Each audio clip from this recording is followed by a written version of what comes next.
It's been a while since we did a Nikki Haley video, so I figured we'd pick up the baton and continue to discuss her totally successful frontrunner campaign that is not at 5% to Trump's 50. Three prominent board members of the Republican Jewish Coalition have circulated a letter urging colleagues to support Nikki Haley for president and donate to her campaign, calling the former governor of South Carolina and U.S. ambassador to the United Nations the best candidate for Jewish Republicans, the Republican Party in America. While the 2024 presidential contest has barely begun, we have decided not to wait. The signatories write in the letter, which was obtained by Jewish Insider on Thursday. The best candidate for Jewish Republicans, the Republican Party, and America is already in the race. We are committed to backing former UN Ambassador Nikki Haley for president, and we encourage you to join us.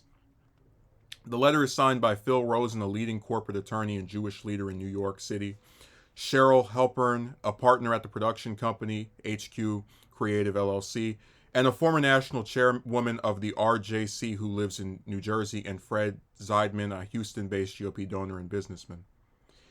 We have all contributed the maximum to our campaign and are asking for you to join us today by doing the same, they said in the letter, which was first distributed on March 15th, according to a source familiar with the effort. Okay, before we continue, this is like a big part of what I mean about how Republicans have these, and Democrats do the same thing as well, but they do this thing where they try to make it seem like they're for the working class, and they have these supporters who try to make it seem the same way. But I think it's fairly obvious that this is basically just a small group of fairly wealthy people. I mean, I don't know anyone certainly who could even think of donating $2,000+ to a candidate that is very likely to not win. But it's just funny that they pose as these regular people. The exhortation comes as the exhortation comes as Haley's campaign prepares to release its first quarter fundraising numbers in the coming weeks, indicating whether she is gaining traction as first major Republican challenger to run against former President Donald Trump in 2024. In recent weeks, Haley has courted support from the Jewish community at several events, including a widely attended campaign stop at a synagogue in Palm Beach, Florida, as well as a fundraiser in New York City where she met with Orthodox Jewish leaders.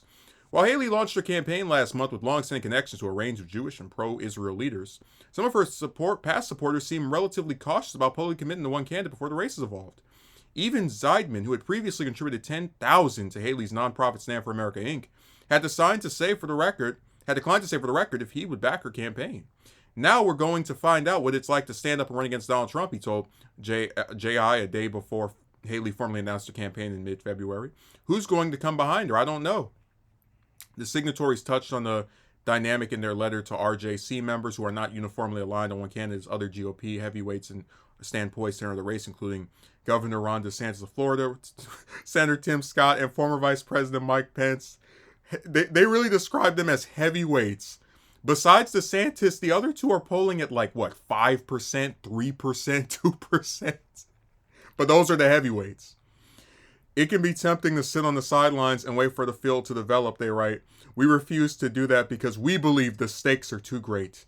It is not enough to nominate any Republican. We need a leader who can unite the party, win back suburban independent voters, and restore American strength and pride. We urge you to take a chance now because we have a chance to do something great. Not only will Nikki change our party, she will change America and the world for the better. In an interview with J.I. on Thursday, Zeldman, and J.I. is Jewish Insider. I actually forgot what he meant for a moment. Zeidman said he was all in for Haley's campaign, adding, I far and away think she has the best chance to defeat any Democratic candidate. Zeidman said he had gotten feedback from RJC members since distributing the letter, but explained that most people are holding their powder for now because nobody knows who's going to be in this race. The GOP acknowledges a very deep bench with several excellent potential candidates. However, it is my belief that Nikki has been so incredibly supportive of all the issues that are important to us as Jews and should be important to us as Jews. In her tenure as Trump's ambassador to the UN, Haley rose to prominence as a darling of the pro-Israeli establishment, proclaiming a new day for Israel at the UN as she took the helm in 2017. Haley's subsequent efforts include pushing the U.S. to withdraw from the UN Human Rights Council, which she denounced for disproportionate focus and unending hostility toward Israel, and backing the appointment of a former Palestinian prime minister as special representative, blocking the appointment of a former Palestinian prime minister as special representative to Libya. No presidential candidate has been more committed to Israel's continued security and prosperity than Nikki, the signatories enthuse. In a bulleted list of accomplishments, they note that Haley has also urged Trump to relocate the American embassy to Israel from Tel Aviv to Jerusalem and helped persuade the former president to decertify the Iran nuclear deal, among other things. She has been a voice of moral clarity in standing up to Russia, China, and North Korea, they write.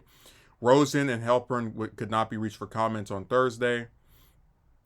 Since her campaign launch, Haley has shielded away from targeting Trump, whose reputation among Jewish Republicans has suffered amid fallout from his dinner with two outspoken anti-Semites last November, and whose political future was otherwise complicated on Thursday when he was indicted by a Manhattan grand jury.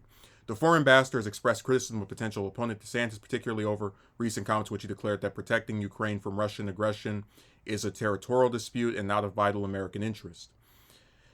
America should always have the backs of our allies and friends like Israel and Ukraine, and we should expect them to have our back, Haley said in a statement shared with JI earlier this month.